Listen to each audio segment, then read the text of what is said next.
Hello, this is Chris Ott, and I am going to talk about Darwinism, the theory that's proposed by Charles Darwin and published in his book on the origin of the species in 1859. Darwinism, the term, refers to his theory of natural selection, and that causes as a control mechanism for evolution. And Neo-Darwinism refers to the same theory but it includes genetics, which was an aspect of science which didn't exist at the time of Darwin. They just had the external appearances that are caused by underlying genetics, but they couldn't analyze the actual DNA and so forth. So it's the same theory, though. For a long time, people have noticed that it does not really conform with what's called the fossil record. The fossil record is an actual record left on the Earth of species that have come before in their fossilized remains. And so when we talk about change over time, over millions of years, we can look at species millions of years ago and look at them more recently. So we have millions of years of record now to examine to see if Darwin's theory holds up against the facts. It does hold up in just common sense. It sort of makes sense, but it just doesn't conform to the facts. Now I'm going to have to explain some of those facts that are in contradiction with this theory. His theory predicts that we should have found by now, since 1859, certain things in that fossil record which we didn't find. The theory is that species of plants and animals are not solidified, set in stone, like created by God, like that's a pine tree, and that'll always be a pine tree, and that was always a pine tree. It's that all species are in constant state of flux. Now, at the time of Darwin, he meant, there are characteristics that you could look at on the outside, and now we would say this is the result of flux on a genetic level. And one way we could say this is that as a species has generations, has progeny, each time there's a copy of the original genetic material, there's mistakes, small mistakes, and those are called mutations. And there are constant mutations on a small microscopic genetic level that cause small changes in the species, in its feathers and its whatever on the outside. So now what happens is natural things like predators and things is what selects survival conducive traits. So if by chance through these constant mutations, some mutation is beneficial, it will tend to out-survive those that don't have that trait and therefore that new genetic mutation.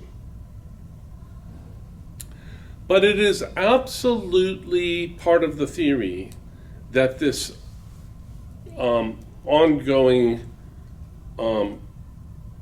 these ongoing mutations flow on constantly.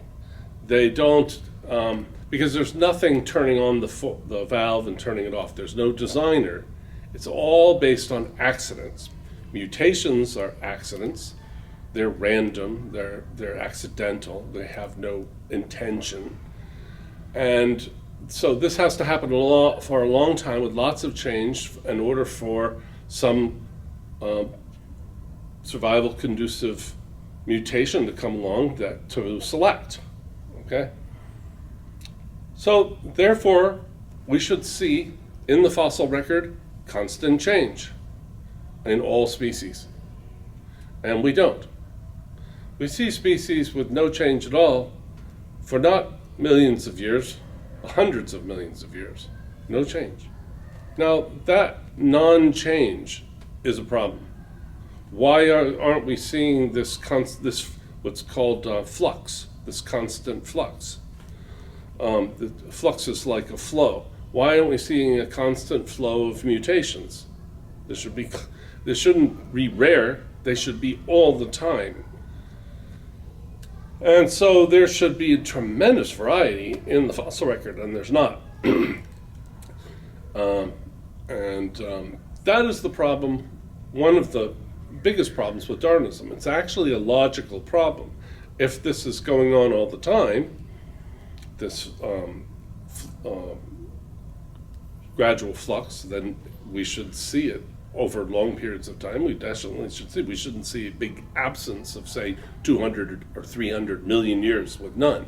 Now, the word that has been used for the absence of change in a species is called homeostasis. It stays the same. Now, what we find is the fossil record is full of species that are in a state of homeostasis or sameness. Dragonflies, alligators, horseshoe crabs, there's tons of them.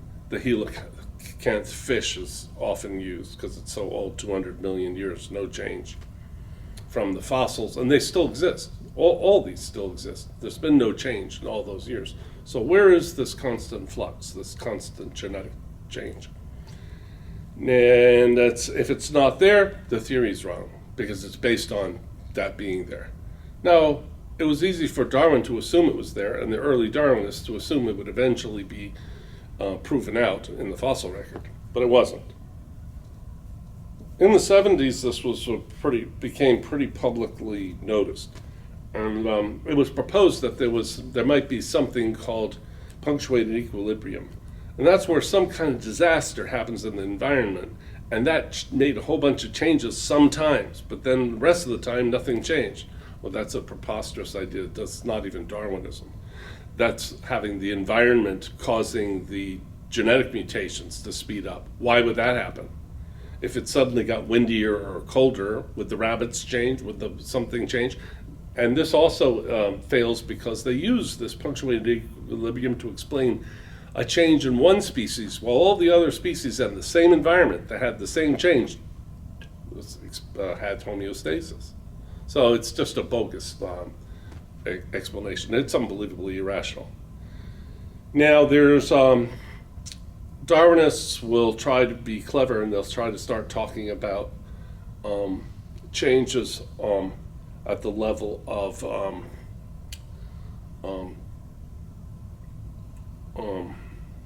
viruses. Viruses are a big thing, but nobody can actually point to these genetic mutations. They're theoretical mutations, and there's many scientists that question the very existence of viruses as described. And my tendency is that the whole concept of viruses is part of the kind of gaslighting that's going on to try and save Darwinism. Because you can point to change that no one can actually physically see, even with an electron microscope. So, excellent. There you got it. Change we can't verify. Totally unscientific. And because, by the way, no one's ever seen a virus molecule. It's a theoretical thing. Those pictures you see of viruses are computer-generated artistic renderings where they use CGI. They're sort of like computer paintings of a theoretical thing that no one's ever seen. So if that's what's evolving, fine. I can't deny it, but of course, to not be able to deny it because you can't observe it makes it, by definition, unscientific. It's kind of like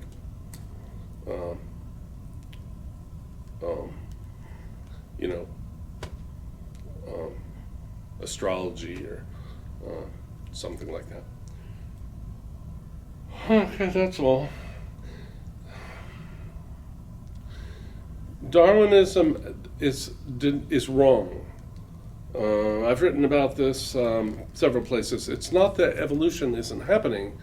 It's that it doesn't happen like that.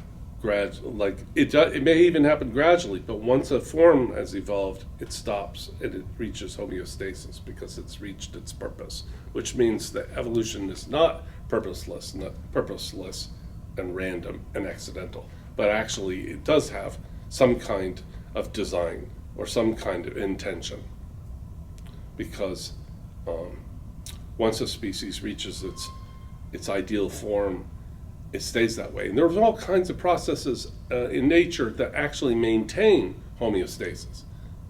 The very opposite of what Darwin is based on, which is constant flux. For instance, survival of the fittest is a process where the most perfect paragon of a species tends to survive, and those that deviate from that paragon means the perfect model of like the ideal panther or horse. That ideal male that embodies the quintessential one, of that form is the one that does survive. The one who has strange exotic mutations is the one that dies, because no one even mates with it because it's considered defective. So there's another process in nature that breeders know about. If you breed a pigeon far enough in one direction, it'll suddenly snap back to the original rock pigeon. So everything is sort of moving toward staying the same. The only thing that clearly changed, something that happened quickly in the fossil historic record, which is the human, which evolved in just the last 3 million years. But during those 3 million years, all the other species remained identical. So something else is going on in evolution that was better described by Meir Baba's book, God Speaks, where he gives an entirely different control mechanism for this evolutionary process, where things progress from lower, simpler forms to the human form, at which point Baba says evolution, having reached its purpose, stops. And all evidence does show that evolution did stop, even in people, about 250,000 years ago. There's been no change physically. That's all. That's my spiel.